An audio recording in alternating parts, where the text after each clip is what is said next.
إن أول بيت وضع للناس للذي ببكة مباركا وهدى للعالمين فيه آيات بينات مقام إبراهيم ومن دخله كان آمنا ولله على الناس حج البيت من استطاع إليه سبيلا ومن كفر فإن الله غني عن العالمين. الحمد لله نحمده ونستعينه ونستغفره ونعوذ بالله من شرور أنفسنا وسيئات أعمالنا. من يهده الله فلا مضل له ومن يضلل فلا هادي له، وأشهد أن لا إله إلا الله وحده لا شريك له، وأشهد أن محمدًا عبده ورسوله. يا أيها الذين آمنوا اتقوا الله حق تقاته ولا تموتن إلا وأنتم مسلمون. يا أيها الناس اتقوا ربكم الذي خلقكم من نفس واحدة وخلق منها زوجها وبث منهما رجالا كثيرا ونساء، واتقوا الله الذي تساءلون به والأرحام إن الله كان عليكم رقيبا. يا أيها الذين آمنوا اتقوا الله وقولوا قولا سديدا يصلح لكم أعمالكم ويغفر لكم ذنوبكم، ومن يطع الله ورسوله فقد فاز فوزا عظيما. أما بعد، فإن أصدق الحديث كتاب الله، وخير الهدي هدي محمد صلى الله عليه وسلم، وشر الأمور محدثاتها، وكل محدثة بدعة، وكل بدعة ضلالة، وكل ضلالة في النار. أما بعد، فننهي ما تعلق بمناسك الحج خطوة بخطوة، وكان آخر ما ذكرنا طواف الوداع الذي ينهي به الحاج حجه.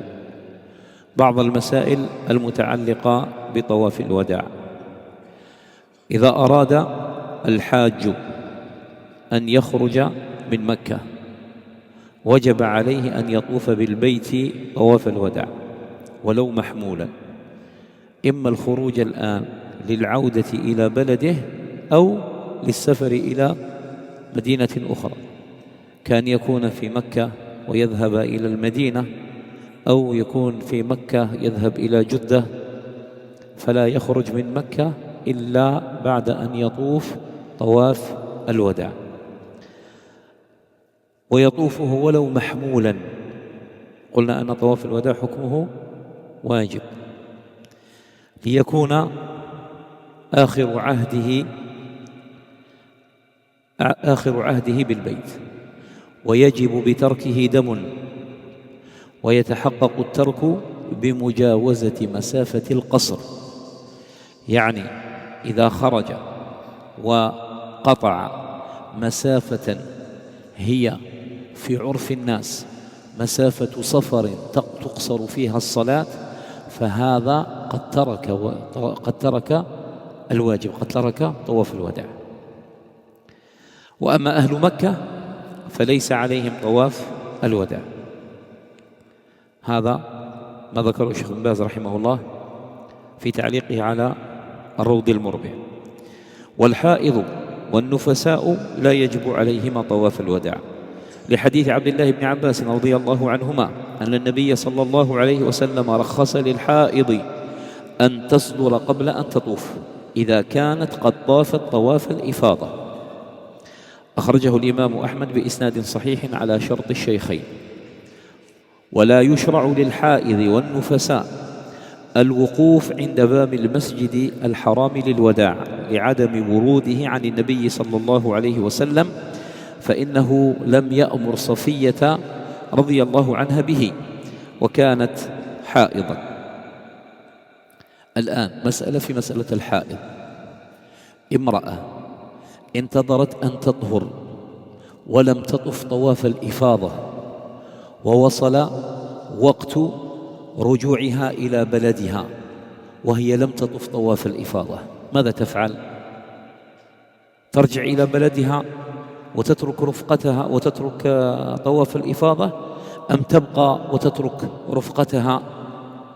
فما العمل؟ قال شيخ الإسلام تيمية رحمه الله: في هذه الحال تغتسل وتستنثر، يعني تضع ما يحفظ المكان من نجاسة دم الحيض، وتطوف على هذا الحال. قال هذا قول شيخ الإسلام تيمية رحمه الله، يعني إذا ضاق بها الوقت ووجب عليها أن تخرج إلى بلدها وهي لم تطف طواف الإفاضة بعد، تفعل هذا، وهذا يكفيها عن طواف الوداع حتى وإن سعت بعده، فتطوف طواف الوداع وتسعى ثم تخرج إلى بلدها. مفهوم هذه المسألة؟ تطوف طواف الإفاضة ويعتبر هو أيضا طواف وداع، وتسعى إن كان عليها سعي وتخرج إلى بلدها. وإذا فرغ الحاج من توديع البيت وأراد الخروج من المسجد مضى على وجهه حتى يخرج، ولا يشرع له أن يمشي القهقرى، لأن ذلك لم ينقل عن النبي صلى الله عليه وسلم ولا عن أصحابه، بل هو من البدع المحدثة كما ذكره الإمام النووي رحمه الله في منسكه، وشيخ الإسلام تيمية رحمه الله أيضا في منسكه. ومن طاف للوداع قبل رمي الجمرات يوم 12 فطوافه غير مجزئ، لأنه جعل آخر عهده بالجمار للبيت، جعل آخر عهده الجمار لا بيت الله الحرام، ليس الطواف، فيجب عليه إعادة طواف الوداع، فإن لم يفعل فعليه دم. وكذلك من يجوز له التوكيل لا يطوف للوداع إلا بعد فراغ الوكيل من الرمي، ذكره الشيخ ابن باز رحمه الله في فتاويه، وهذه أيضا فتوى اللجنة الدائمة. ولا يقيم بعد الطواف إلا لحاجة عارضة، كما لو أذن أو أقيمت الصلاة فصلاها، أو حضرت جنازة فصلى عليها، أو كانت له حاجة تتعلق بسفره كشراء متاع أو حاجة في طريقه كهدية أو زاد أو انتظار رفقة ونحو ذلك. وأما من أقام بعد الطواف إقامة غير مرخص فيها كمن أقام لشراء شيء للتجارة فيجب عليه إعادة طواف الوداع، ذكره شيخ الإسلام تيمية رحمه الله في منسكه، وهذا أيضا قول شيخ ابن العثيمين رحمه الله. ولا يلزم المودع الذي يطوف طواف الوداع أن يخرج من الباب المسمى باب الوداع، ولا يلزم القادم أن يدخل من باب السلام. الأفضل أن يدخل من باب السلام إن تسنى له الأمر، وإلا يدخل من أي باب. هذا ما ذكرته اللجنة الدائمة. وطواف الوداع واجب على الحاج. أما المعتمر فيشرع له أن يطوف للوداع عند خروجه من مكة ولا يجب عليه، وهذا على الصحيح من قولي العلماء لعدم الدليل. وحكاه أبو عمر الحافظ بن عبد البر المالكي رحمه الله إجماعا، حكى الإجماع في هذه المسألة، وهذا ما رجحته اللجنة الدائمة والشيخ ابن باز والشيخ ابن العثيمين رحمهم الله. ويدل عليه أيضا قوله صلى الله عليه وسلم، قول عبد الله بن عباس رضي الله عنهما في الحديث المتقدم، قال: كان الناس ينفرون من كل وجه، يعني إذا فرغوا من رمي الجمار كل يذهب على حدة على جهته، فدل على أنهم لا يعرفون طواف الوداع من قبل، وهذا الذي لأجله شرع النبي صلى الله عليه وسلم طواف الوداع. في الحديث حديث عبد الله بن عباس رضي الله عنهما قال: كان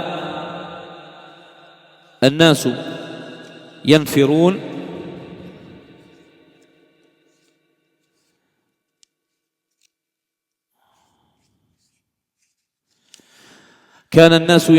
من كل وجه، فقال النبي صلى الله عليه وسلم: لا ينفرن أحد حتى يكون آخر عهده الطواف بالبيت.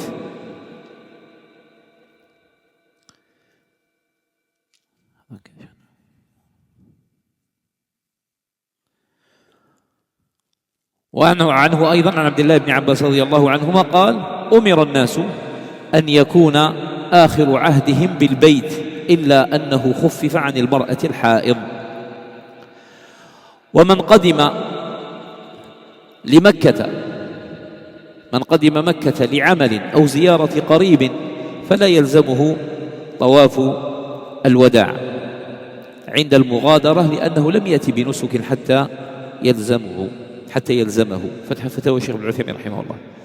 وإن جعل طواف الإفاضة عند رحيله، يعني الذي أخر طواف الوداع إلى آخر طواف الإفاضة إلى آخر يوم من أيام مكوثه في مكة، فكان بعده يرحل مباشرة من مكة. من جعل طواف الإفاضة عند رحيله كفاه عن طواف الوداع، حتى لو وقع بعده سعي الحج، لأن هذا السعي تابع للطواف، فلا يضر الفصل بين الطواف والسفر بهذا السعي. وقد ثبت أن النبي صلى الله عليه وسلم طاف للوداع وصلى الفجر ثم سافر. وكذلك عائشة رضي الله عنها اعتمرت بعد حجها من التنعيم، فطافت وسعت ثم سافرت. وينوي بطوافه هذا إما طواف الإفاضة فقط أو طواف الإفاضة والوداع. فإن نوى طواف الإفاضة والوداع فإن نوى به الوداع فقط لم يجزئه عن الإفاضة. فتوى الشيخ ابن عثيمين رحمه له أن ينويه، والأفضل أن ينويه عن طواف الإفاضة والوداع. وإن نواه عن طواف الإفاضة أجزأ، أما إن نواه عن طواف الوداع هذا لا يجزئ طواف الإفاضة. ومن كان من أهل جدة فإنه لا ينصرف من مكة إلا بعد طواف الوداع وجوبا. لكن لو خرج يوم 11 مثلا لعمل في جدة ورجع بعده فأتم المبيت كله والرمي كله ثم وادع عند فراغ حجه فلا شيء عليه. وإن كان الشيخ عبد المحسن وبعض أهل العلم يرون أنه إذا خرج حتى لعمل في جدة يطوف طواف الوداع، فإن لم يطف وجب عليه الدم حتى وإن رجع إلى مكة. نعم.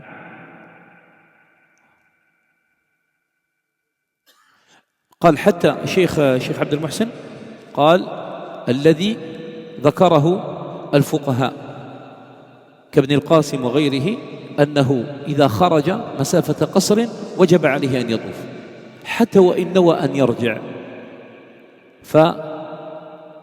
فتترتب عليه النسيك. فإن رجع وأقام في مكة أعاد طواف الوداع.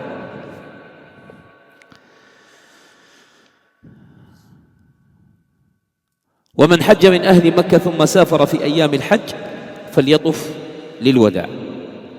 قال شيخ الإسلام ابن تيمية رحمه الله: وإن أحب أن يأتي الملتزم وهو ما بين الحجر الأسود والباب، وهذا أثناء الطواف، قلنا هذه عبادة تكون أثناء طواف الوداع وطواف الإفاضة أو أي طواف، فيضع عليه صدره ووجهه وذراعيه وكفيه ويدعو ويسأل الله عز وجل حاجته، فله فعل ذلك، وله أن يفعل ذلك قبل طواف الوداع، فإن هذا الالتزام لا فرق بين أن يكون حال الوداع أو غيره. والصحابة كانوا يفعلون ذلك حين يدخلون مكة. فالالتزام للقادم قد يكون من باب الاشتياق للبيت بعد الغربة، وللمودع أيضا لأنه سيفارق البيت العتيق.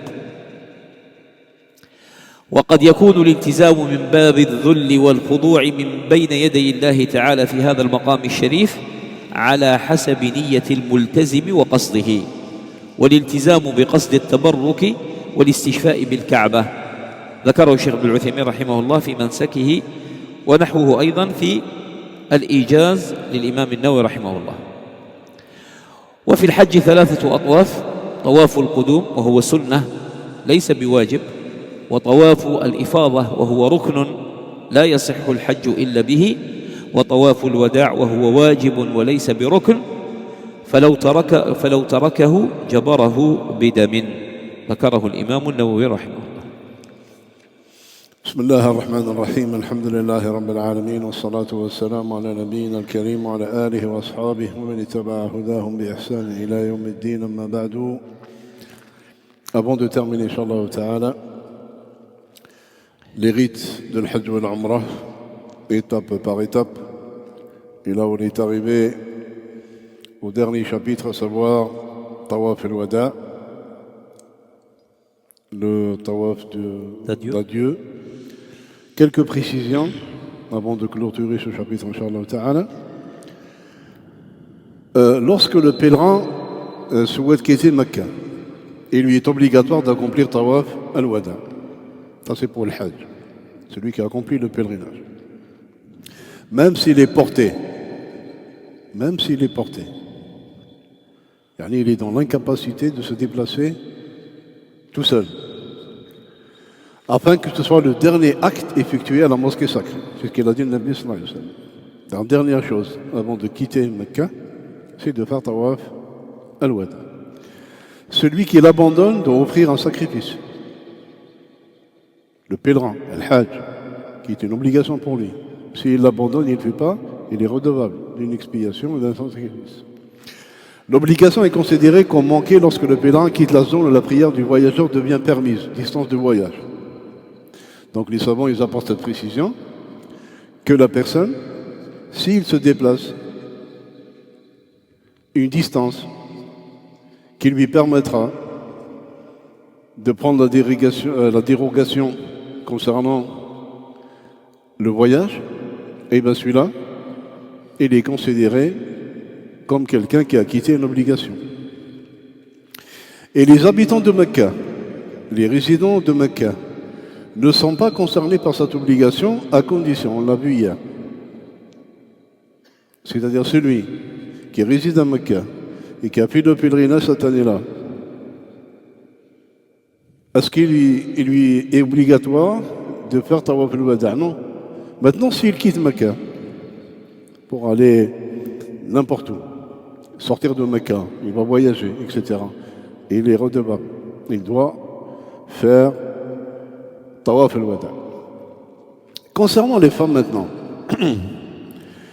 les femmes en période de menstruation, qui sont indisposées ou qui sont en période de logis, elles ont accouché et sont en période de logis.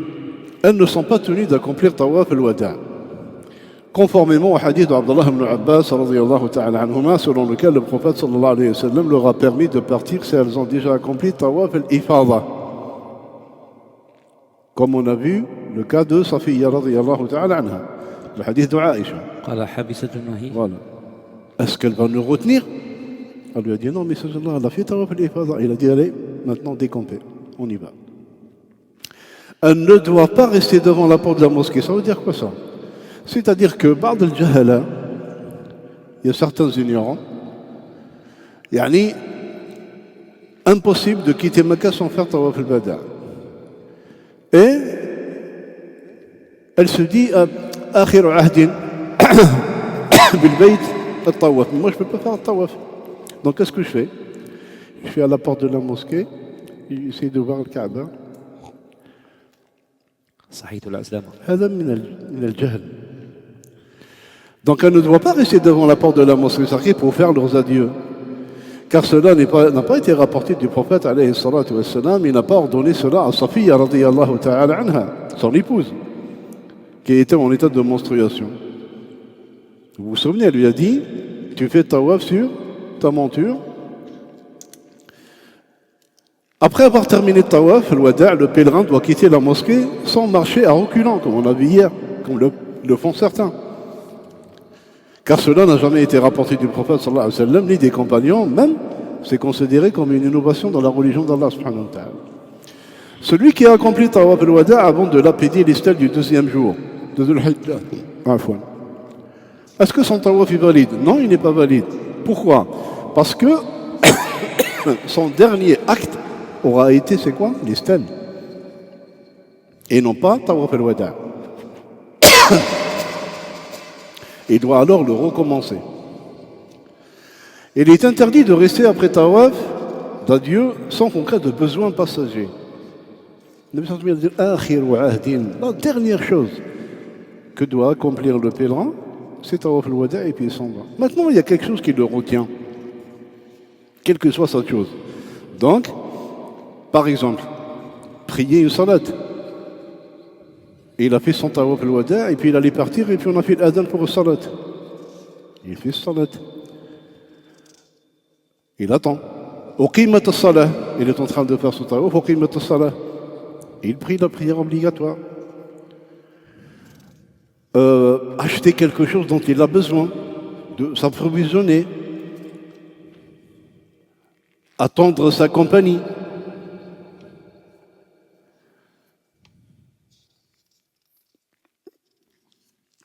Celui-là, il n'y a pas de problème, il peut faire ce genre de choses.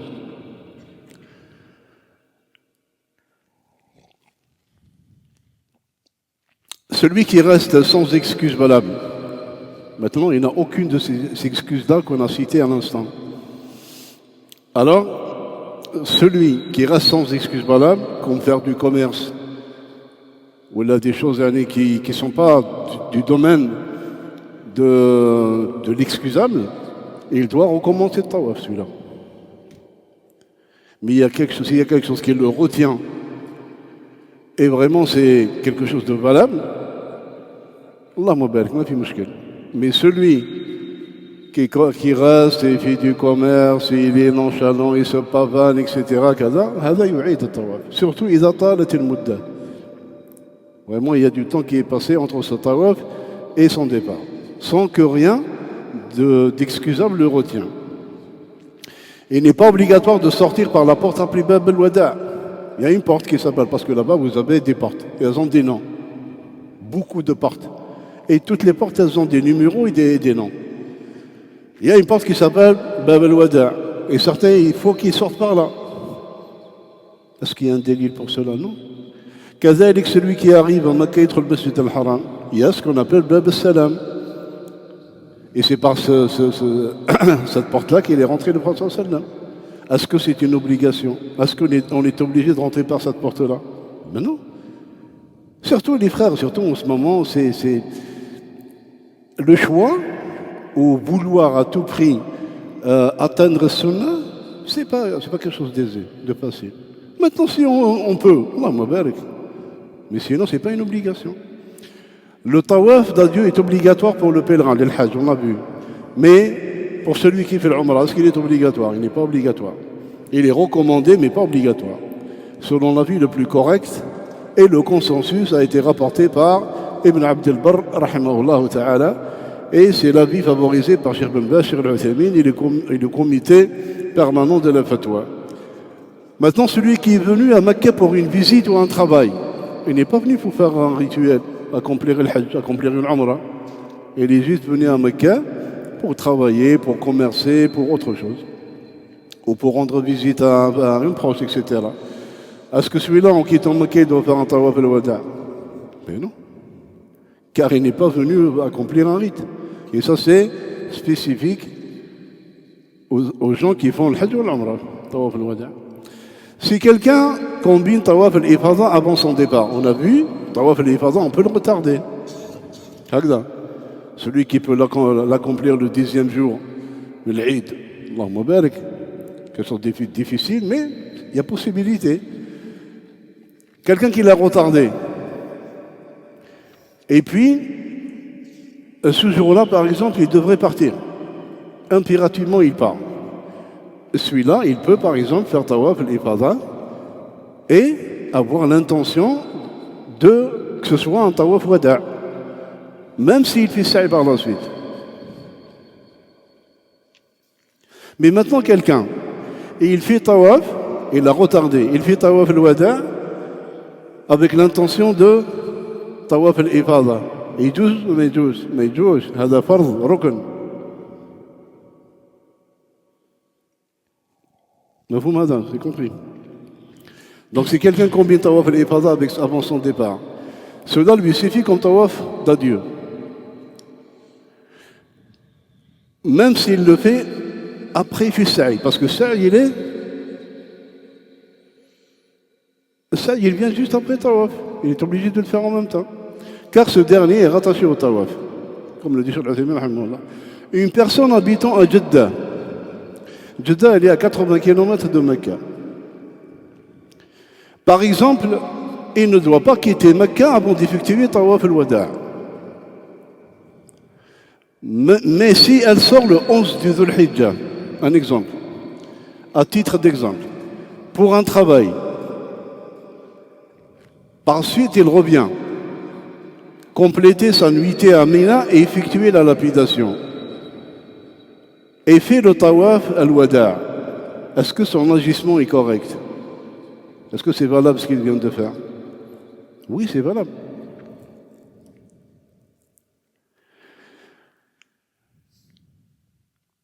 Celui qui habite à Mecca et fait le Hajj, puis quitte Mecca pendant les jours du Hajj, il doit faire le tawaf d'adieu comme on a dit avant de partir, même s'il réside à Mecca.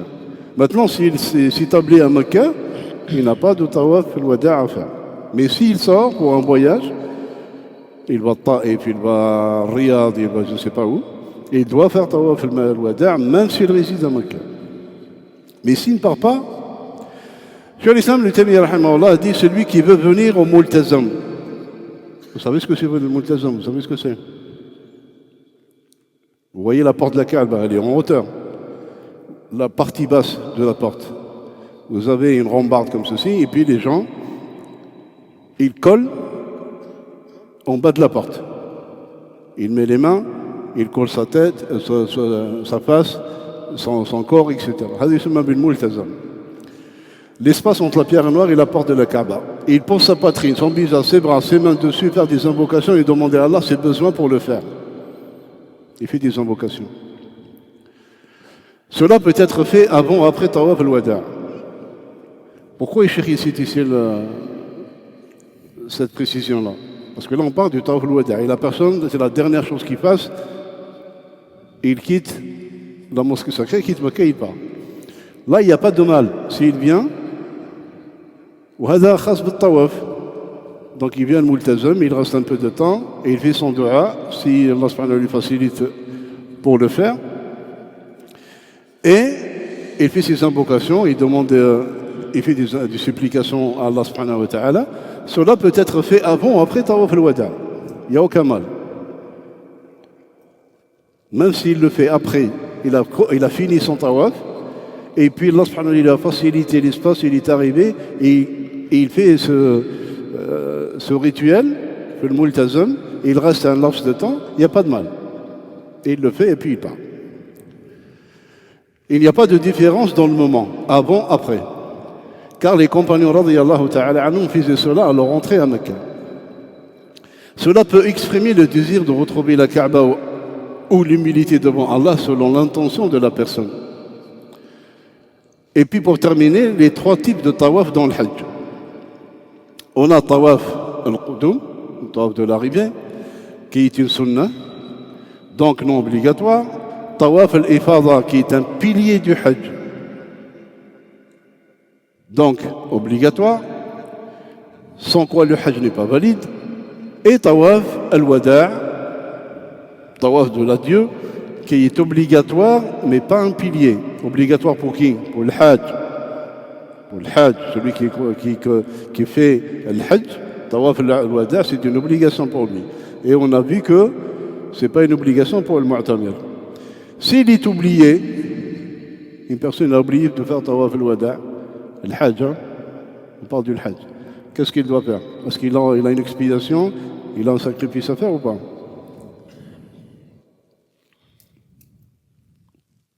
Bien sûr, parce qu'il a délaissé une obligation.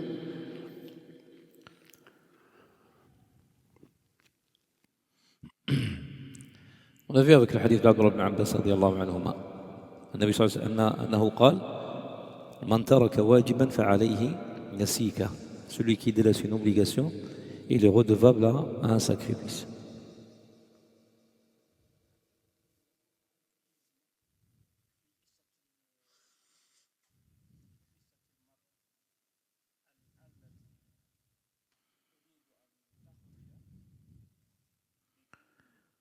Tu as traduit ou pas? Non. La femme qui a ses menstrues et elle ne s'est pas purifiée avant l'accomplissement de Tawaf al-Ifada. Et le moment de quitter Mecca est arrivé. Dans ce cas-là, qu'est-ce qu'elle doit faire? Elle ne s'est pas purifiée, elle n'est pas encore purifiée. Elle a encore ses mentions. Et elle doit quitter Mecca. Elle doit rentrer chez elle ou elle doit partir à Médine. Et elle ne peut pas retarder son départ. Dans ce cas-là, qu'est-ce qu'elle fait? Cheikh al-Islam Taymiyyah rahimahullah, il dit, elle fait son bain rituel, elle met une protection, de sorte que elle ne touche pas ni son habit, ni la mosquée par le sang des monstrueux, et elle fait tawaf al-ifada. Elle fait son tawaf. Il dit dans ce cas-là, elle le fait. Ça, c'est la fatwa du Cheikh al-Islam Taymiyyah rahimahullah. C'est clair? Mais uniquement dans ce cas de figure.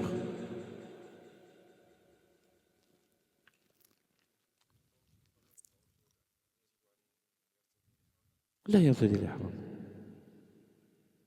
ولا يرتدي الإحرام. خلاص الإحرام une fois qu'il a fini قلنا يرمي جمرة العقبة ويحلق خلاص يخرج من الإحرام. هيقعد غير يلبس في الإحرام هذا. لا يفرد يطوف به طواف الإفاضة. إذا كان لم ينزع بعض الناس لا يكفيه الوقت أن يغتسل فماذا يفعل؟ من الجمرات يحلق في الطريق ويذهب مباشرة إلى الحرم فيطوف طواف الإفاضة. هذا إذا طوف طواف الإفاضة بإحرامه لا يطبع ولا يرمل الأشواط الثلاثة الأولى.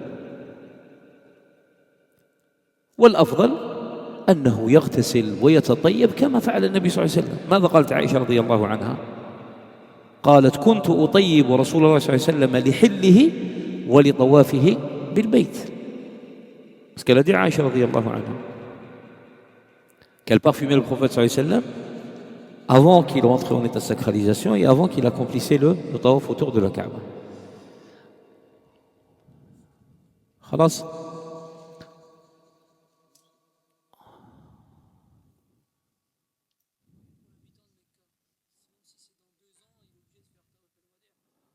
L'habitant de Mecca, il n'a pas tawaf al-wada'. Où est-ce qu'il est? Où il est à Mecca?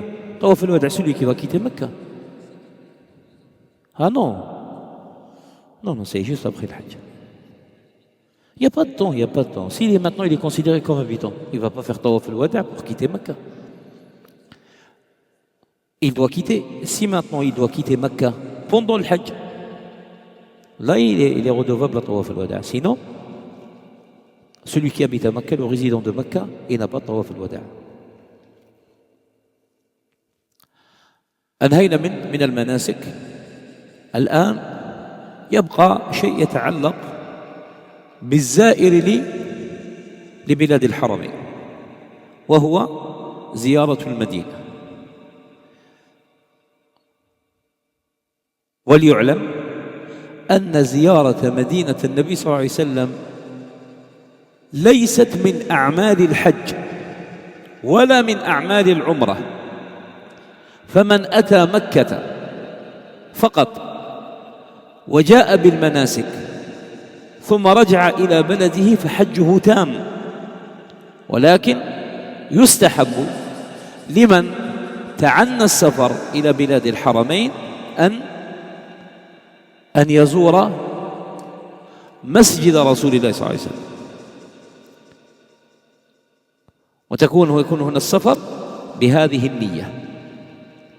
فإن مدينة الرسول الكريم صلى الله عليه وسلم طيبة الطيبة مهبط الوحي ومتنزل جبريل الأمين على الرسول الكريم صلى الله عليه وسلم وعليه السلام.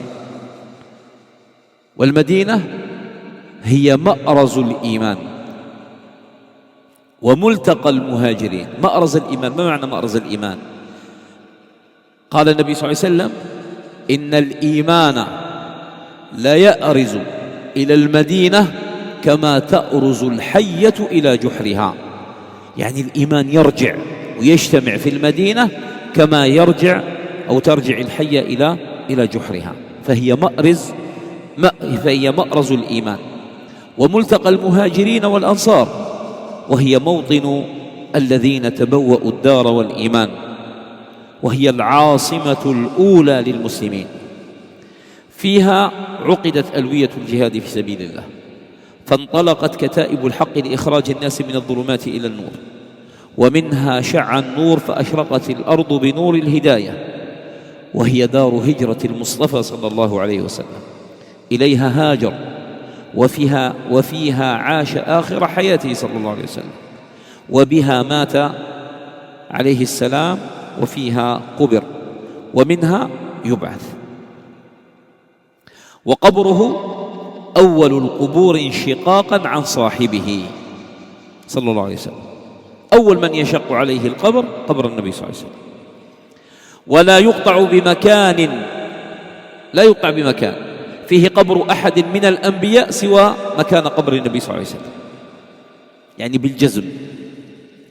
وهذه المدينة المباركة المدينة النبوية، أما المدينة المنورة هذه لم ترد، فاسمها المدينة النبوية، المدينة المباركة، شرفها الله عز وجل وفضلها وجعلها خير البقاع بعد مكة.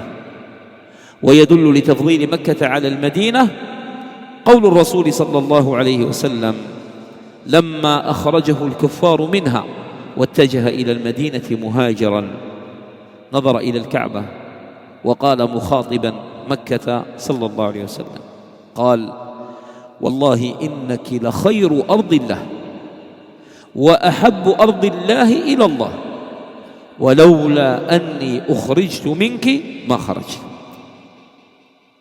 رواه الترمذي وابن ماجه وهو حديث صحيح.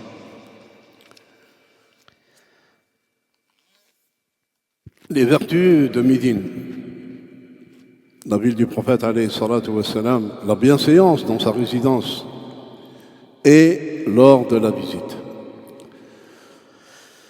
À savoir que aller à Médine, ça n'a rien à voir avec les rites de l'Hajj wal Umrah. Celui qui a accompli correctement ces rites, que ce soit une Umrah après le Hajj, et puis il quitte Mecca, il va à Jeddah, il prend son avion, il rentre chez lui, sans aller à Médine, on fait un chèque. Maintenant, celui à qui Allah subhanahu wa ta'ala il a facilité d'aller sur ces terres bénites, au béni, il a voyagé de très loin, et il a la possibilité, alhamdulillah, il a du temps pour aller visiter la mosquée du Prophète sallam, visiter la mosquée. Après on verra. Ceux qui disent oui, je vais visiter la tombe, on visite la mosquée. Après par la suite on salue le Prophète sallam. Mais on ne va pas faire un voyage pour visiter la tombe. Du coup, Al-Madina, la ville du Prophète sallallahu alayhi wa sallam, et la ville du noble messager, alayhi salatu wassalam, la pure des purs, le lieu qui a reçu la révélation et la visite de l'ange Jibril, alayhi salatu wassalam. Il venait régulièrement voir le Nabi, alayhi salatu wassalam. Le refuge de la foi. Et dans un hadith, le Nabi sallallahu alayhi wa sallam, il a dit, l'iman, la foi, elle revient ou reviendrait à Médine comme le lézard ou le serpent, et il rentre dans son trou.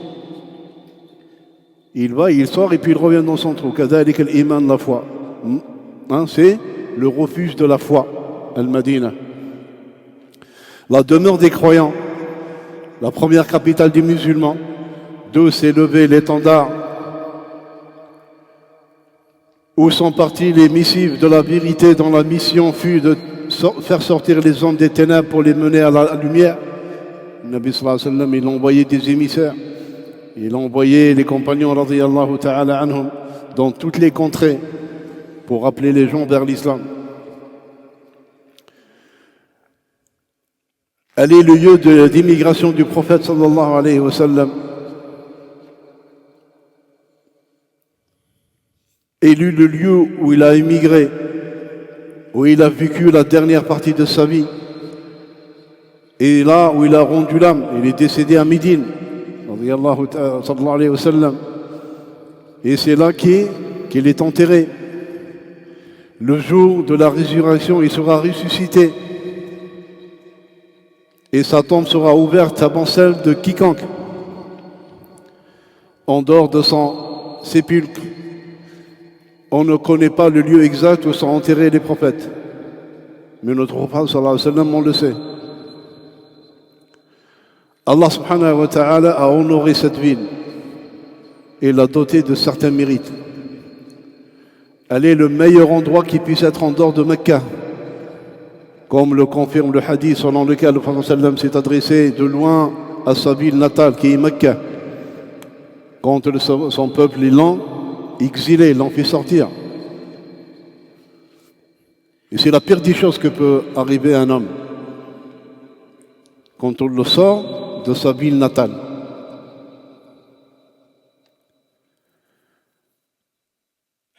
Et il dit par Allah, maintenant on sort de notre propre gré.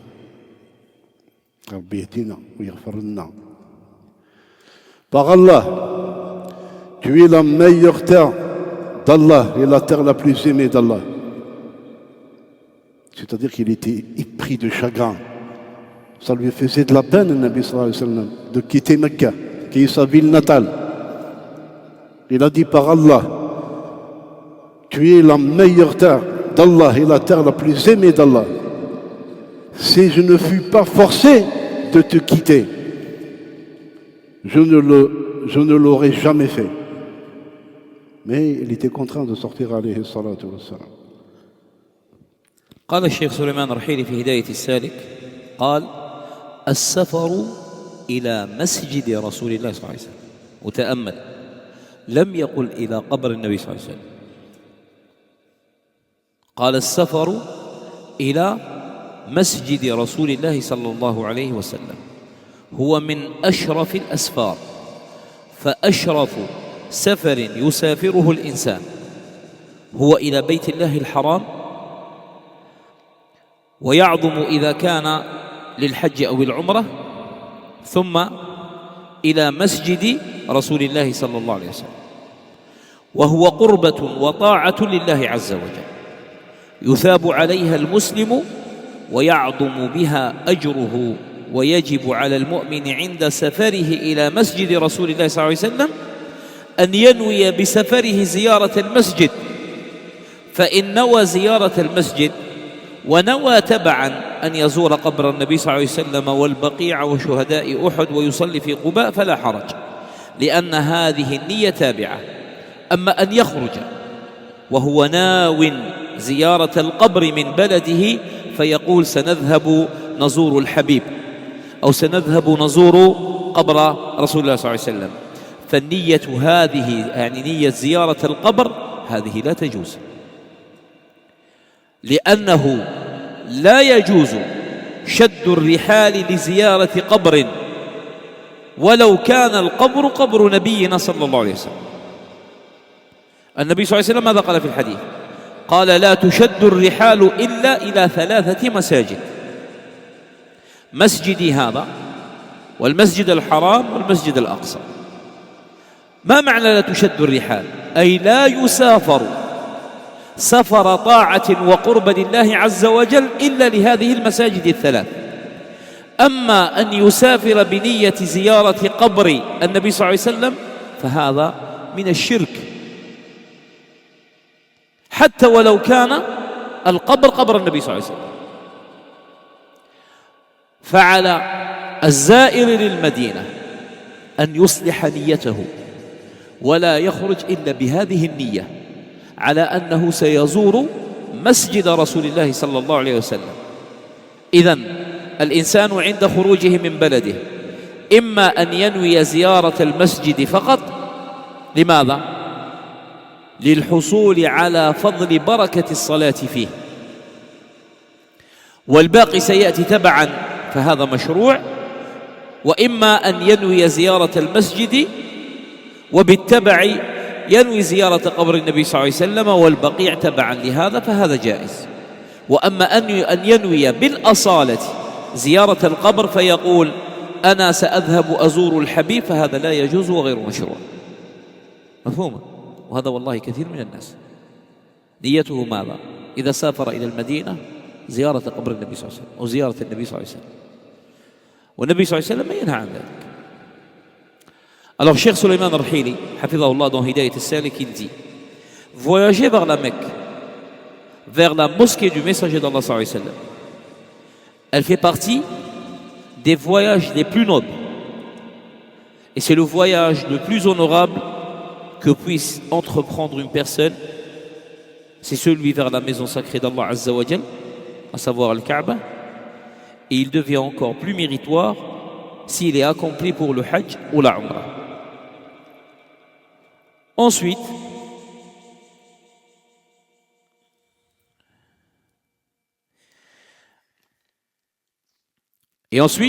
vient le voyage vers la mosquée du prophète sallallahu alayhi wa sallam, à Médine, qui est une adoration et un acte de rapprochement envers Allah Azza wa Jal, pour lequel le musulman sera récompensé et par lequel sa récompense s'accroîtra.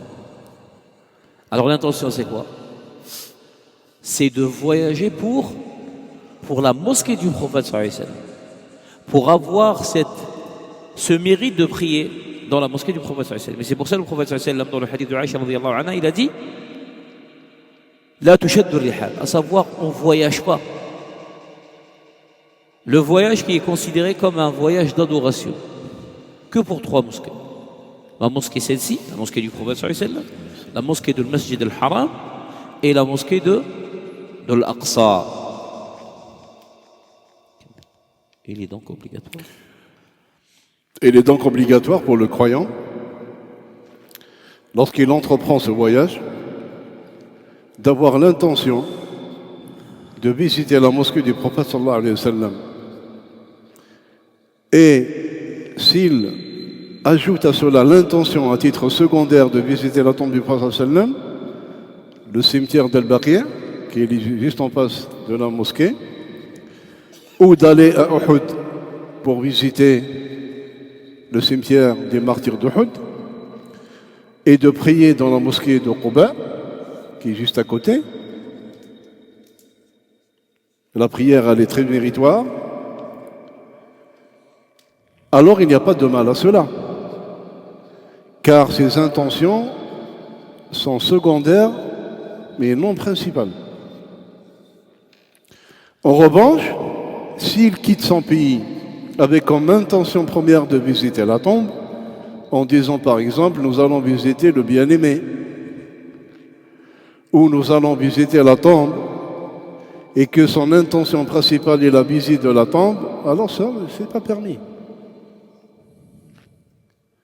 Car il n'est pas permis de faire un voyage exclusivement pour visiter une tombe, quelle qu'elle soit, même s'il s'agit de la tombe du prophète alayhi salatu wa salam.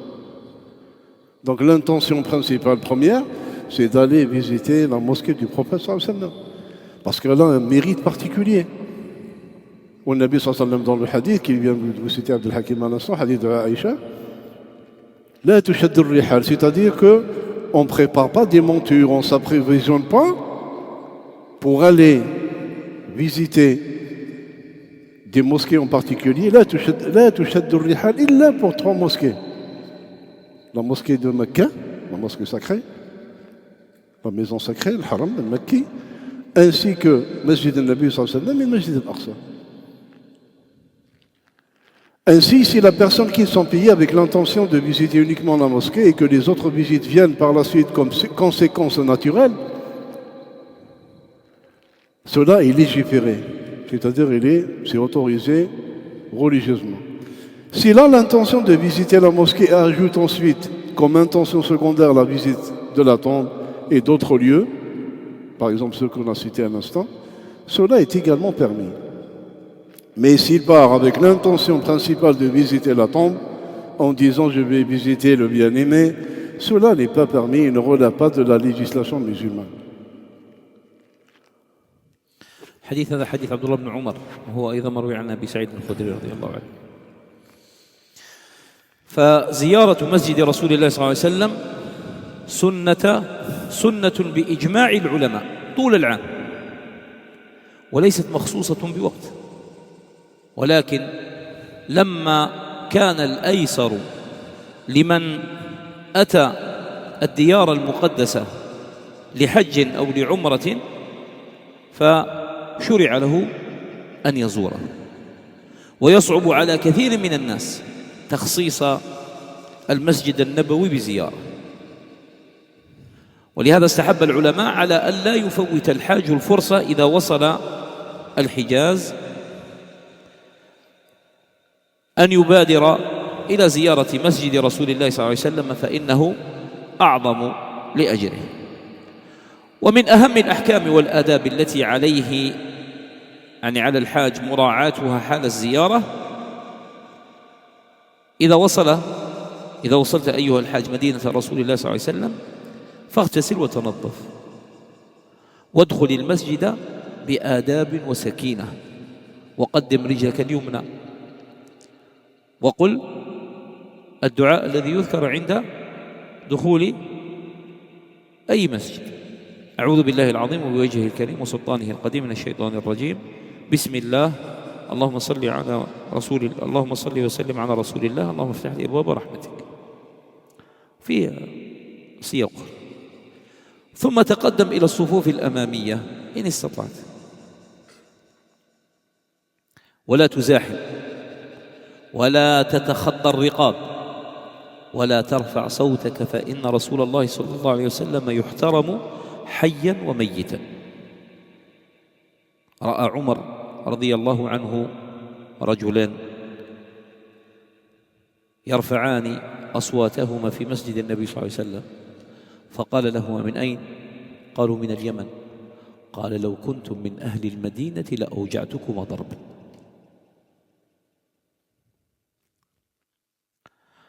فلا يرفع الصوت في مسجد النبي صلى الله عليه وسلم، فرسول الله صلى الله عليه وسلم يحترم حيا وميتا.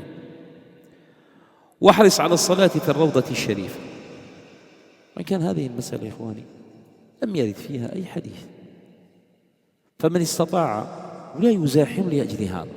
بعض الناس يظن أنه هذا مما له فضل النبي صلى الله عليه وسلم، يعني كل مجمل ما قال في هذا الموضع قال: بين منبري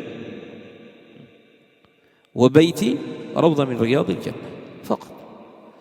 ولكن بعض أهل العلم قالوا إن استطاع أن يصلي فيها تحية المسجد فليصلي، إذا صلىها في هذا المكان أفضل. فليحرص إن استطاع أن يصلي في الروضة الشريفة فهي من رياض الجنة، ولا تجلس حتى تأتي بتحية المسجد في أي مسجد، إلا إذا كانت الفريضة قائمة فادخل في الصلاة مع الإمام مباشرة. ويشرع لمن وصل إلى المدينة بعد الصلاة في المسجد أن يسلم على النبي صلى الله عليه وسلم، فيذهب إلى مواجهة القبر الشريف ويستقبل القبر، وقف أمام وسط الشباك الأوسط بأدب،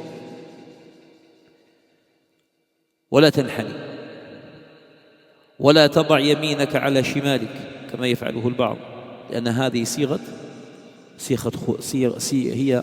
هي صيغة وهيئة خضوع وذل لا تكون إلا لله سبحانه وتعالى، بل كن كأنك واقف بين يدي رسول الله صلى الله عليه وسلم وهو حي، مستحضرا بقلبك جلالة هذا الموقف، وقل: السلام عليك يا رسول الله ورحمة الله وبركاته.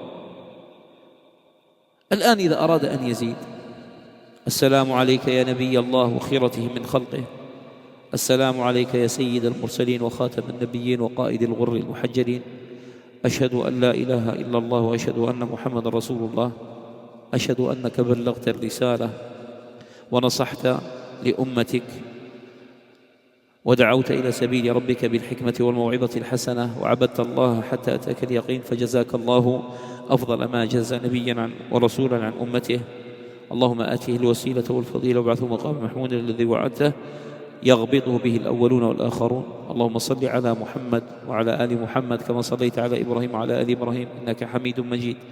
اللهم بارك على محمد وعلى آل محمد كما باركت على إبراهيم وعلى آل إبراهيم إنك حميد مجيد. اللهم احشرنا في زمرته وتوفنا على سنته وأوردنا حوضه واسقنا بكأسه مشربا رويا لا نظمأ بعده أبدا. إن استطاع أن يقول هذا، وإن كان هذا اليوم جد عسير. واضح؟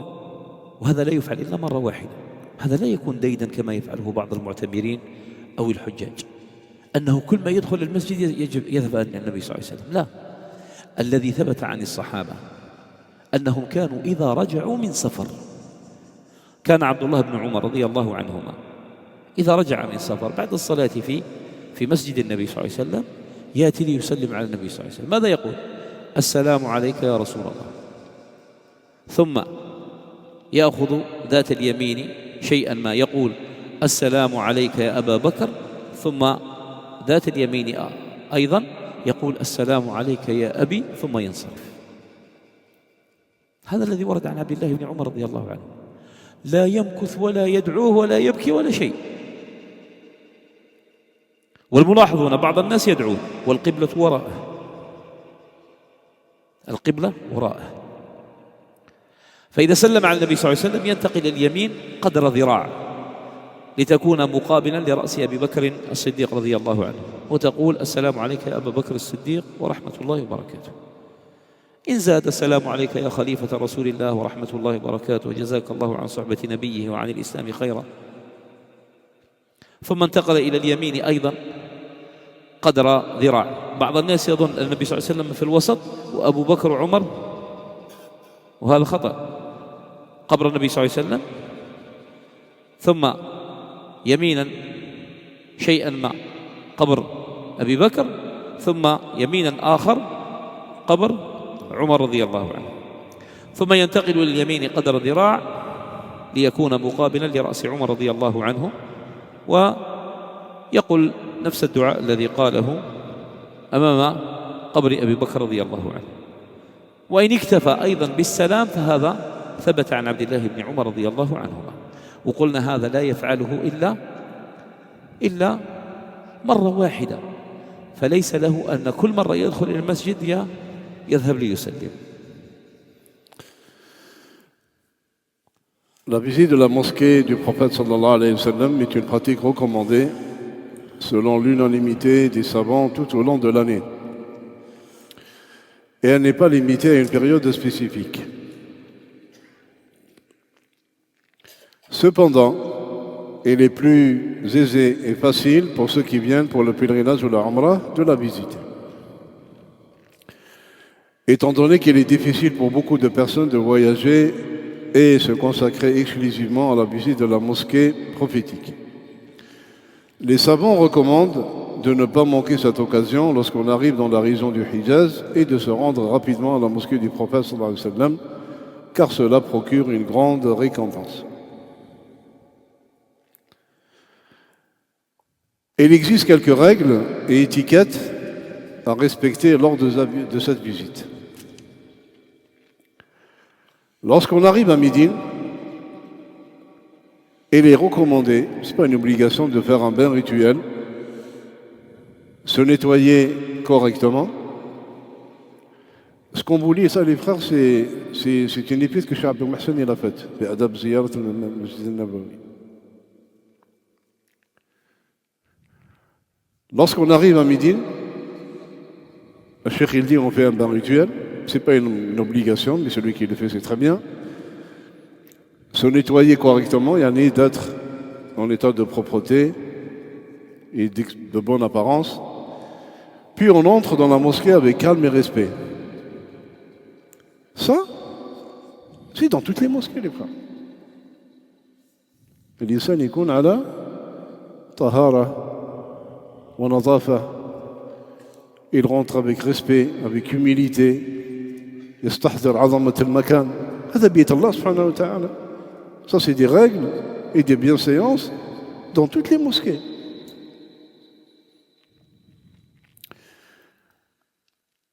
On entre d'abord avec le pied droit comme c'est rapporté et on fait le dua. Je cherche refuge auprès d'Allah le Tout-Puissant par son visage glorieux, par son autorité éternelle contre le Satan maudit. C'est en arabe les frères, hein. Je vais juste traduire pour que vous compreniez le sens de ce que vous dites, hein. On avance vers les premiers rangs sans gêner. Et vous connaissez le mérite du premier rang.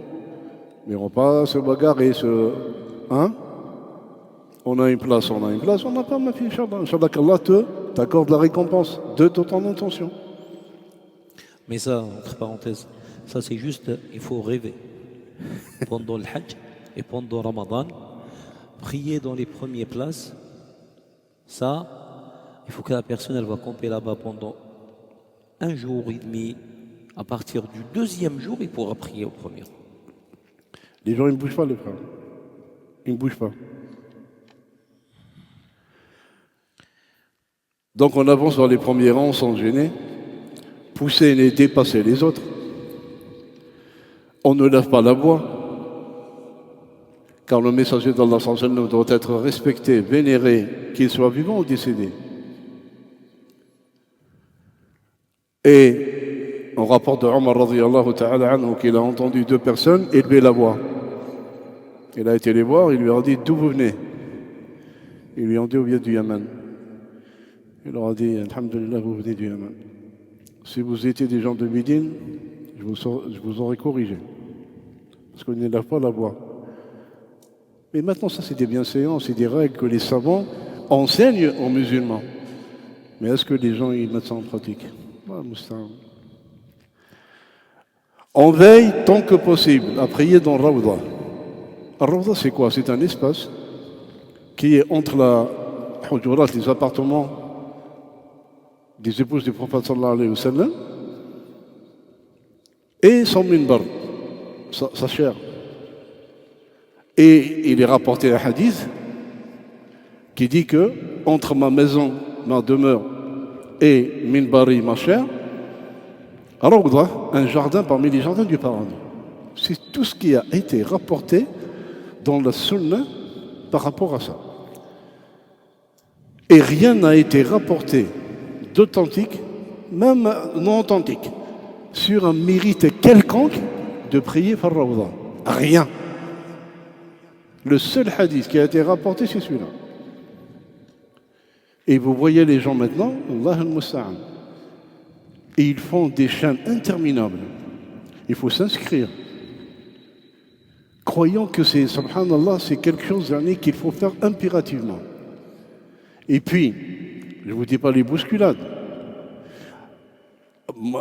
Un autre calvaire aussi, c'est que les gens, quand ils rentrent là-dedans, c'est pas qu'il fait 2 unités de prière et il reste sur place. Subhanallah, les autres, ils n'en ont rien à faire. Et sans parler de ce qu'ils font là-bas comme shirk. Ils commencent à embrasser le minbar, alors que le minbar, il est en marbre récemment qu'ils l'ont fait. C'est le Osmanine, je crois. Oui, ils embrassent tout là-bas. Les marches, les poteaux, tout ce qu'ils trouvent là-bas. Allah al-Musta'an. Yatamassahouna bihi. Donc on veille tant que possible à prier dans la Rawda, car c'est l'un des jardins du paradis. On ne s'assoit pas avant d'avoir effectué la salutation de la mosquée. Hein? Ce qui est prioritaire, dès que tu rentres dans la mosquée, tu fais Tahiyat al-Masjid. Sauf si une prière obligatoire est en cours. Et ça, c'est valable dans toutes les mosquées. Hein? Si l'imam il est là et on fait l'iqama, il n'y a pas de dire oui, j'ai fait Tahiyat al-Masjid. Non. Tu joins le rang des prières et tu pries. On se rend ensuite en face de la tombe du messager d'Allah sallallahu alayhi wa sallam, en s'orientant vers la tombe, et on se tient face à elle avec respect et révérence, sans s'incliner, ni placer la main droite sur la main gauche. Ça c'est une posture d'humilité, et ça on le fait auprès d'Allah subhanahu wa ta'ala. Même si le Nabi sallallahu alayhi wa sallam, c'est la personne à vénérer, par excellence. Et c'est une posture de salat, ça. On agit avec égard, comme si on se tenait devant le messager d'Allah sallallahu alayhi wa sallam en personne. Vivant en ayant pleinement conscience de la grandeur de ce moment. on dit alors le dua. L'insan sallam ala nabi sallallahu alayhi wa sallam. S'il lui dit Assalamu alayka ya Rasulallah, et puis il veut s'étaler dans les louanges ainsi que les duas, il a à le faire. Mais c'est quelque chose de très difficile maintenant. Parce que les gardes qui sont sur place, il y a tellement de ziham, il y a tellement de monde, il y a énormément de monde. Donc il faut penser aux autres. Assalamu alayka ya Rasulallah. Déjà, si tu arrives à faire le salam, déjà. Déjà. Parce que tu es de passage. Il ne te laisse pas déjà rester. Ça veut dire, si tu passes comme ça, Assalamu alayka Rasulallah, Assalamu alayka ya Abu Bakr, Assalamu alayka ya Omar, tu es déjà sorti. Parce que le passage, il est dans un sens. Les gens, ils rentrent et puis ils sortent. C'est juste dans un sens. Donc, juste pour préciser que la visite de la tombe du prophète sallallahu alayhi wa sallam, elle a des horaires. Alors pour les hommes, il y a des horaires spécifiques, ainsi que pour les femmes. Et là-bas sur place, Inch'Allah, pour ceux qui vont partir, Inch'Allah, vous pouvez avoir ces horaires auprès des responsables de vos groupes pour là-bas à la mosquée. Car si, quand c'est le tour des femmes, ils ferment. Il n'y a personne qui peut passer. Et en général, c'est le matin, à partir de 8h jusqu'à avant Dhuhr, ça c'est pour les femmes, et entre le Maghreb et l'Isha, s'ils ne l'ont pas changé. Après Dhuhr et la nuit, c'est pour les hommes. Et maintenant, il faut vérifier ces horaires là-bas sur place. Donc une fois qu'il a salué le prophète alayhi salatu wa salam, avec humilité, avec révérence, il se dirige juste à droite. Beaucoup de gens pensent que la tombe du prophète sallallahu alayhi wa sallam, elle est au milieu, et de part et d'autre, il y a la tombe de Abu Bakr as-Siddiq et celle de Omar ibn al-Khattab radiyallahu ta'ala anhuma. Non, la tombe du prophète sallallahu alayhi wa sallam, elle est là, juste à côté, celle d'Abu Bakr as-Siddiq radiyallahu anhu, après par la suite celle de Omar. Ensuite, on se dirige à droite.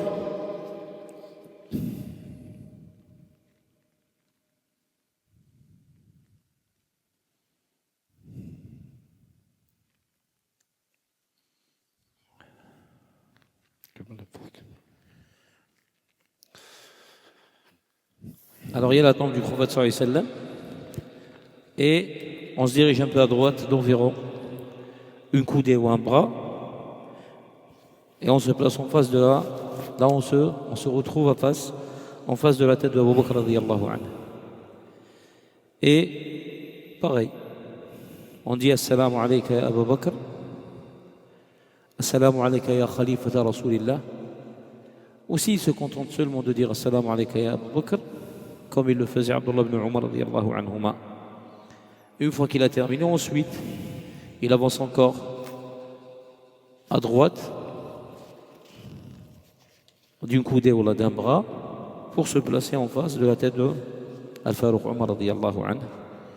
Et pareil, il le salue comme il a salué Abu Bakr radiyallahu anhu. On a dit que cette sunna, on l'a fait une seule fois quand on arrive à Médine, comme il le faisait Abdullah ibn Umar radiyallahu anhuma. Quand il rentrait d'un voyage, il allait prier à la mosquée du prophète sallallahu alayhi wa sallam. Et on a dit ça, c'est sunnah, que la personne, dès qu'elle rentre de voyage, qu'est-ce qu'elle fait? Elle commence par la mosquée, elle prie 2 unités de prière. Et c'est ce qu'il faisait, Abdullah ibn Umar radiyallahu anhuma. Après, il allait saluer le prophète sallallahu alayhi wa sallam. Qu'est-ce qu'il disait? Assalamu alayka ya Rasulallah. Il avançait un peu à droite, il disait Assalamu alayka ya Abu Bakr. Et après, il avançait encore un peu à droite et il disait Assalamu alayka, ô mon père, Omar. Et il partait. Et Abdullah ibn Umar radiyallahu anhu, il est connu par son attachement à la sunna du prophète sallallahu alayhi wa sallam. Le fait de tarder là-bas et de faire des du'as, regarder comme ça la tombe et faire des du'as, tout cela n'est pas rapporté. Et surtout que Al-Qibla, elle est derrière. Et vous allez voir même des gens qui restent à l'extérieur, خصوصا من الروافض. Juste, subhanallah, je voulais revenir sur la place de ces deux grands compagnons. رضي الله عنه.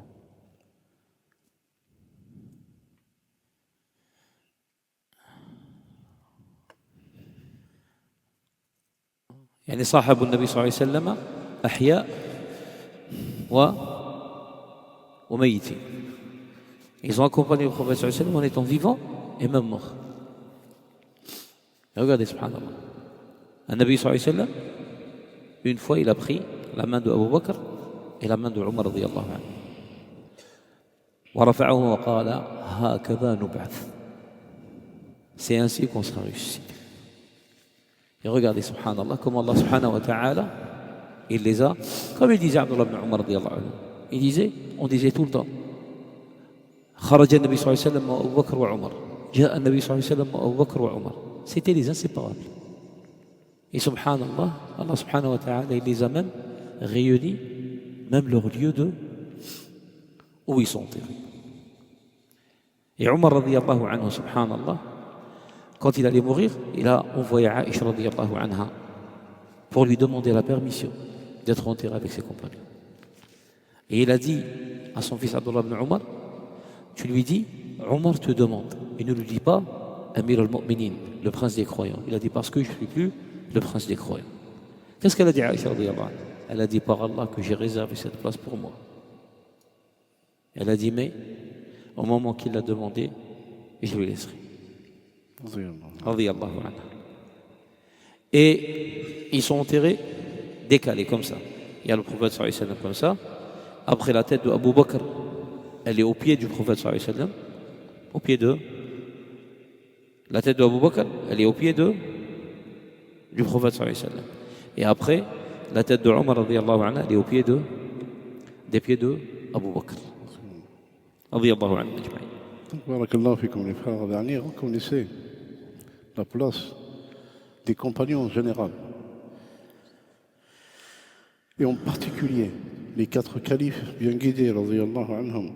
Et encore plus, ces 2 grands hommes, ceux 2 grands compagnons, Abu Bakr al-Siddiq, Omar ibn al-Khattab, qu'Allah subhanahu wa ta'ala a honoré d'être enterrés avec le prophète alayhi salatu wa sallam. Et c'est pour ça qu'on les appelle les Shaykhan. Et n'oubliez jamais la place qu'ils ont dans le cœur des musulmans et ceux qui les rabaissent, les dénigrent. ولكن هنيئا لهم. والله الله سبحانه كما قالت عائشة رضي الله عنها عروة بن الزبير لابنه dit يا أمه pourquoi ces gens-là ils insultent Abu Bakr et Omar? Il a dit mon fils Inch'Allah l'Azza il a voulu qu'ils quittent la vie d'ici-bas, mais que leurs œuvres continueront. Même étant décédés. Et puis, juste, regardez cette grande dame, notre mère, Aïcha radiyallahu ta'ala anha, qui a réservé, et pourtant c'est sa chambre à elle, là où il est enterré le Nabi sallallahu alayhi wa sallam. Et vous savez, il est mort dans son giron. Allez, c'est ça, oui, hein? Ça. Ou l'anbiya, les compagnons, ils ne savaient pas comment on fait avec les prophètes quand ils sont morts. Est-ce qu'on les ramène dans le cimetière ou les enterrer là où ils sont morts? Donc, on a enterré le Nabi sallallahu alayhi wa sallam à l'endroit où il est. Et ça, c'est la chambre de Aïcha radiyallahu ta'ala anha. Après, par la suite, Abu Bakr radiyallahu ta'ala anhu, quand il est décédé, donc il est enterré à côté de son ami, le Nabi sallallahu alayhi wa sallam. Quant à Omar, radiyallahu ta'ala anhu, Aïcha radiyallahu ta'ala anha, quand il a envoyé, comme il l'a dit Abdel Hakim, il a envoyé Abdullah, son fils. Il lui dit, voilà, va auprès d'elle et demande la permission que je sois enterré à côté de mes 2 compagnons. Mais il lui a dit, Omar, qu'a dit subhanallah? Parce qu'il sait, s'il lui dit Amir al-Mu'minin, Aïcha radiyallahu ta'ala al-faqiha, al-afifa al-tahira, qu'est-ce qu'elle doit dire? Sam'an wa ta'a, Amir al-Mu'minin. N'est-ce pas? C'est comme, c'est un ordre. et al-Mu'minin tasma' wa tuti'. Allez l'exécuter. Donc, il lui dit attention, tu lui dis Omar. Elle a dit, Wallahi par Allah, je l'ai réservé pour moi. Il y avait une petite place, elle l'a réservée pour elle. Son mari, Nabi sallallahu alayhi wa sallam, et son père. Et Omar radiyallahu ta'ala anhu, il a réitéré la demande plus tard. Il a dit, une fois que vous m'emmenez, je suis mort, décédé, vous me l'emmenez pour... demandez la permission.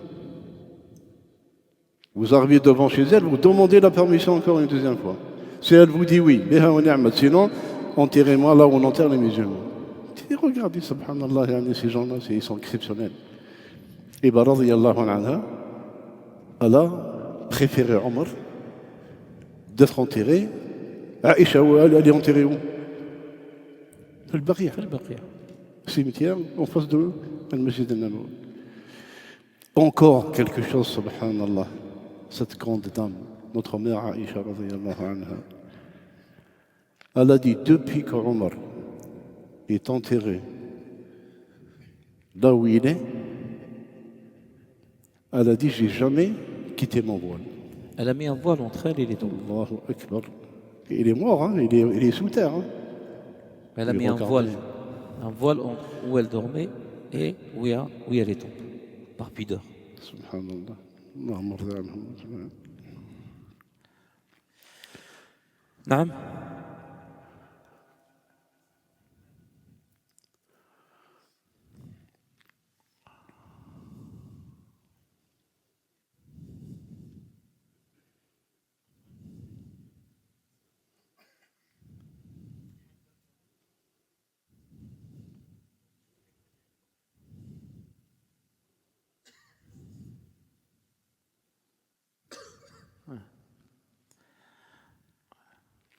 واعلم أن الله قد خص بعض الأماكن الشريفة في المدينة النبوية بخصائص كثيرة، وسن رسول الله صلى الله عليه وسلم لمن أتى المدينة أن يزورها.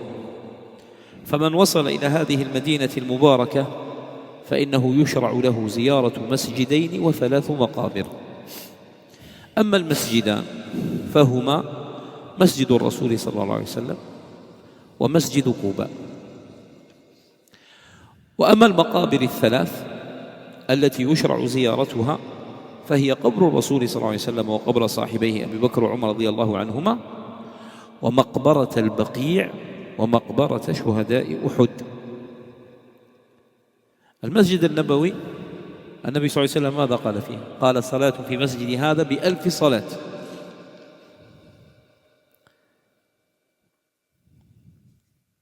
أما ما يتعلق بمسجد قباء فهو أول مسجد بناه رسول الله صلى الله عليه وسلم،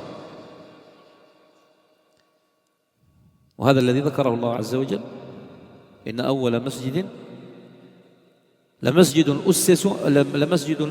أسس على التقوى.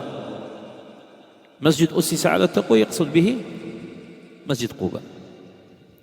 فأول مسجد بناه رسول الله صلى الله عليه وسلم لما وصل المدينة هو مسجد قباء، فاحرص على زيارته، وذلك بالتطهر في مقر إقامتك والذهاب إليه. كان النبي صلى الله عليه وسلم يقول: من تطهر في بيته ثم أتى مسجد قباء فصلى فيه صلاة كان له كأجر عمره. وكان عبد الله بن عمر رضي الله عنهما يصلي الضحى بمسجد قباء كل سبت، وكان يقول: كان رسول الله صلى الله عليه وسلم يزوره راكبا وماشيا. هذا فيما يخص المسجدين. أما المقابر فقبر النبي صلى الله عليه وسلم وصاحبيه. ثانيا مقبرة البقيع، وهذه تقع في الجهة الشرقية للمسجد النبوي الشريف على يسار مستقبل القبلة فيه، وفيها دفن أمير المؤمنين عثمان رضي الله عنه وأمهات المؤمنين رضي الله عنهن وكثير من آل بيت رسول الله صلى الله عليه وسلم والصحابة والتابعين والأئمة والصالحين رضي الله عنهم أجمعين. وقد كان رسول الله صلى الله عليه وسلم يكثر من زيارة البقيع ويدعو الله لأهله بالمغفرة. لذلك يسن لك أن تغتنم فرصة وجودك بالمدينة لزيارتهم اقتداء برسول الله صلى الله عليه وسلم. وقل إذا زرتهم الدعاء الذي يقال عند المقام: السلام على أهل الديار من المؤمنين والمسلمين ويرحم الله المستقدمين منا والمستأخرين وإنا إن شاء الله بكم لاحقون. والمقبرة الثالثة مقبرة شهداء أحد، وقد زارهم رسول الله صلى الله عليه وسلم وقال: هذه قبور إخواننا، وكان يدعو لهم النبي صلى الله عليه وسلم. Il faut savoir que certains lieux bénis à Médine, la ville prophétique, possèdent des caractéristiques particulières et que le messager d'Allah sallallahu alayhi wa sallam a institué des visites pour ces lieux. Celui qui arrive dans cette ville bénie, il est recommandé qu'il visite 2 mosquées et 3 cimetières, uniquement. Il n'a pas à faire le touriste. Il y a 2 mosquées et 3 cimetières à visiter à Médine. Point barre. Les 2 mosquées sont la mosquée du prophète alayhi salatu wa salam, bien sûr, et Masjid Quba. Et celui qui prie في المسجد النبوي, c'est comme il aurait accompli l'équivalent de 1000 prières, comme il a dit le Nabi sallallahu alayhi wa sallam. Donc, Wallah, des fois, il se pose des questions, il se dit, mais subhanallah, mais c'est quoi cette communauté, Rabbi Hdiha? Il délaisse la prière في مسجد النبي صلى الله عليه وسلم. الصلاة فيه 1000 prières. Après, tu regardes à droite, à gauche, il se parle à droite. On ne dit pas que c'est interdit. Quelqu'un qui veut, par exemple, faire quelque chose, ou la kada, ou kada, non, allez, c'est pas de souci. Mais il n'y a pas de mosquée prophétique partout dans le monde. Il n'y a que dans un seul endroit. Il n'y a qu'une maison sacrée, Dunya. Elle est dans un seul endroit. Tu ne peux faire tawaf illa bi Baytillah, al-Kaaba. Donc il profite. Donc on a dit 2 mosquées, Masjid al-Nabi sallallahu alayhi wa sallam et Quba. Les 3 cimetières qu'il est recommandé de visiter sont celles du prophète sallallahu alayhi wa sallam. Bien sûr, les 2 tombes de ses 2 compagnons, radiyallahu ta'ala anhum, Abu Bakr as-Siddiq wa Omar. Le cimetière d'Al-Baqi', qui est juste en face du Masjid al-Nabawi, et le cimetière des martyrs de Uhud. Donc la mosquée de Quba, elle a un mérite particulier, Masjid Quba. C'est la première mosquée construite par le prophète alayhi salatu wa salam lorsqu'il est arrivé à Médine. Il est recommandé de visiter cette mosquée, et cela en se purifiant dans ce lieu de résidence et en se dirigeant vers cette mosquée-là. Le Nabi sallallahu alayhi wa sallam dit par rapport au mérite de prier fi Masjid Quba, celui qui se purifie chez lui. Donc on fait ses ablutions chez lui, chez soi. Puis on se rend à la mosquée de Quba et il prie. Donc il n'a pas spécifié le nombre de rak'at. Minimum tu fais 2 rak'at. Et il obtiendra la récompense d'une umrah. C'est comme si quelqu'un il a fait une umrah. Abdullah ibn Omar radiyallahu ta'ala anhuma avait pour habitude de prier à la mosquée de Quba tous les samedis. Tous les samedis, il se dirigeait à Quba pour prier là-bas. Et il disait, le messager d'Allah sallallahu alayhi wa sallam l'a visité en étant sur sa monture ou à pied. Et quel que soit le moyen de locomotion. Aller à pied, c'est un peu loin. Après celui qui veut faire du sport, etc., il aura la récompense, Inch'Allah ta'ala. Maintenant, s'il y va en taxi, en bus, etc., Allahumma barik aussi. Ça, c'est pour les mosquées. Concernant les cimetières, on a le cimetière d'Al-Baqi'. Il se trouve du côté est de la mosquée du prophète, alayhi salatu wa salam, à gauche de celui qui fait face à la Qibla. Et ils sont enterrés Al-Baqi' des personnalités imminentes telles que Uthman ibn Affan, le troisième calife, radiyallahu ta'ala anhu, ainsi que plusieurs des épouses du prophète, alayhi salatu wassalam, ainsi que plusieurs des épouses du prophète, sallam, ses compagnons, les tabi'in, les imams, les pieux parmi les gens vertueux. Maintenant, est-ce qu'on sait précisément que ça c'est la tombe de Uthman, radiyallahu ta'ala anhu, ça c'est la tombe de Aïcha, radiyallahu anha, ou quelles que soient les épouses du prophète, sallam, ou tel sahabi, etc. Ne vous laissez pas duper. On ne sait pas. Et c'est un cimetière qui est très très grand, très large, mais d'une simplicité, les frères. Et pourtant, les gens qui sont là-dedans, c'est parmi les meilleures créatures qu'Allah a créées. Le messager d'Allah avait l'habitude de visiter fréquemment le cimetière d'Al-Baqi' et invoquer Allah subhanahu wa ta'ala en leur faveur. Ainsi, il est recommandé de profiter d'être présent à Médine pour rendre visite à ces tombes en suivant l'exemple du messager d'Allah sallallahu alayhi wa sallam. Et une fois qu'on est sur place, cette invocation pour les personnes enterrées et dire, on leur fait des invocations comme on fait pour n'importe quel cimetière. On dit que le salut soit sur vous, aux habitants de ces demeures, croyants et musulmans. Certes, nous allons vous rejoindre si Allah le veut. Nous demandons à Allah de nous accorder à nous et à vous le salut. Et il nous reste le troisième cimetière, c'est le cimetière des martyrs de Uhud.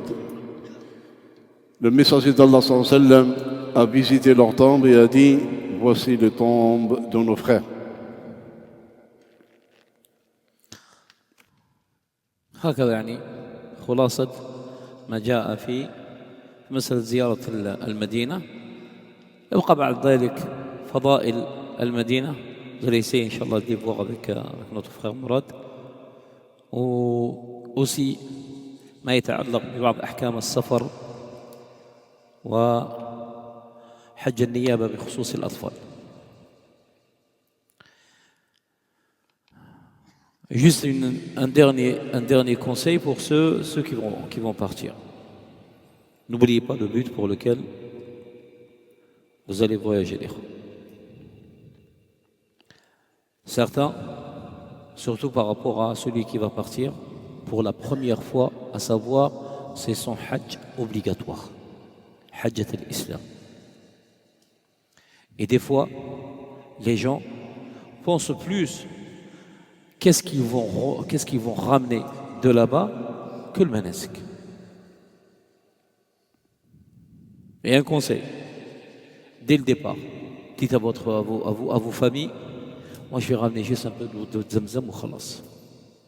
Moi je vais partir là-bas pour me concentrer pour mon adoration. Car ce qui des fois prive la personne de prier à la mosquée de Masjid al-Haram ou à la mosquée de Masjid al-Nabawi, c'est quoi? C'est des achats. Ou Flan m'a jibtlouch, Foulan je lui ai rien ramené, et l'autre il m'a demandé ça, et l'autre il m'a demandé ça. Lui, jour il est dans les boutiques. On ne dit pas que c'est pas permis. Mais il ne faut pas que cela domine ton voyage. Au point que tu oublies même les adorations. Et on les voit, les frères. Wallahi, j'ai vu des gens rentrer avec des sacs et ils allaient venir à la mosquée pour prier, par exemple, l'Asr ou le Maghrib. Et comme à l'entrée de la mosquée de l'Haram ou à la mosquée du prophète sallallahu alayhi wa sallam, il ne laisse pas les gens rentrer avec des sacs, qu'est-ce qu'il fait? Eh bien, il part à l'hôtel, il a raté la prière. Et à la limite, tu veux faire tes achats, fais-les après le subh ou après l'isha. Une fois que tu as terminé toutes tes prières. Dans le masjid al-Nabawi, même maintenant dans le masjid al-Haram, il y a des cours. Assiste à ces cours.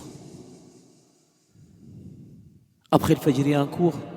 Après l'Asr, il y a un cours. Après le Maghrib, il y a un cours. Et des fois même après l'Isha, il y a un cours. Alors profite au maximum. Les prières surrogatoires, at-tawaf, car c'est le seul lieu où tu peux faire at-tawaf. Et pareil aussi par rapport à Médine. Et on vous a dit, personne n'est à l'abri. On ne sait pas si on va rentrer ou pas. C'est possible, c'est le premier et le dernier voyage. Et c'est possible pour celui qui est parti, ça sera le dernier voyage. Alors profite au maximum.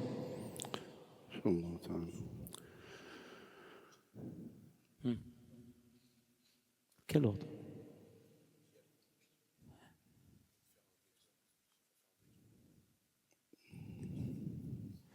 Et maintenant, il y a beaucoup maintenant, c'est des voyages touristiques d'adoration. Il y a certains, ils les ramènent à...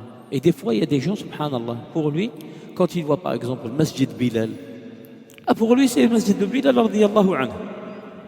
Alors que c'est juste un nom qu'on a donné à cette mosquée. D'accord. Pour finir, les frères, donc il nous reste à voir ensemble quelques règles et bienséances lors du voyage, le pèlerinage de l'enfant, ainsi que quelques mérites, quelques vertus de Al-Madina. Et en invoquant Allah subhanahu wa ta'ala, sallallahu alayhi wa sallam, أن يوفق الشيخ عبد الحكيم إن شاء الله تعالى في حجه وأن يجعل هذا خالصا لوجهه الكريم وأن يعود إلينا غانما سالما ويسهل له الأمور إن شاء الله تعالى. Donc pour le reste, pendant son absence, on va essayer Inch'Allah ta'ala de continuer les cours. À savoir que du moment que, justement, demain les frères, non demain, on est rentré, le premier jour de Dhul Hijjah, c'est les meilleurs jours auprès d'Allah subhanahu wa ta'ala. Profitez-en les frères, profitez-en. Donc du moment que la plupart des frères, mashallah, Allahumma barik, ils jeûnent, on va essayer de leur accorder un moment de répit, de rompre leur jeûne tranquillement. Et le cours, on va le retarder, Inch'Allah. On le fait à 11h, Inch'Allah. 23h. Je ne sais pas si ça vous arrange comme ça. Ouais, ils sont contents pour sous goinfrer. Donc mangez tranquillement. Par contre, les frères, Allah il est 23h. Ah, c'est pas un restaurant.